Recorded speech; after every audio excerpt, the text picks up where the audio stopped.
என்ன வாழை 2 எடுக்க சொன்னால் இப்படி எடுக்க வச்சிட்டிங்க. அதான் மக்களே, இப்போ தான் ஜிஆர் ஸ்டார் ஸ்ட்ரீமிங்கான வாழை 2 பார்த்துட்டு வந்தோம். இப்போ தான் தமிழ் டப்பிங்கில் விட்டாங்க, பார்த்தோம்.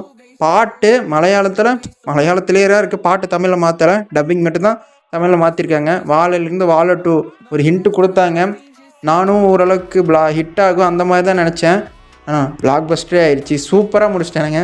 இன்டர்வல் தரமாக இருந்துச்சு. இன்டர்வல் தான் சூப்பராக முடிச்சிட்டானுங்க. கிளைமேக்ஸு எதிரே பார்க்கல, சூப்பராக இருந்துச்சு. அதையும் ஒரு தரமாக டேரக்டருக்கு ஒரு கிரேடே கொடுக்கலாம். அந்த இது சூப்பராக, அது ஒரு டபுள் மீனிங்காக இருந்தாலும் எல்லாமே சூப்பராக முடிச்சிட்டாங்க. வாழை 2 சூப்பர் ஹிட், பிளாக் பஸ்டர். என்னோட ரேட்டிங் இதுக்கு 4.8 கொடுப்பேன். ஒரு இம்பேக்ட்ஃபுல்லாக இருந்துச்சு, இன்னுமே இம்பேக்டாக தான் இருக்குது. கடைசியில் கிளைமேக்ஸ் தரையா, இன்டர்வலும் தரம் அந்தளவுக்கு இருந்துச்சு. வேறு ரகம், வேறு என்ன சொல்கிறதுனே தெரில. நீ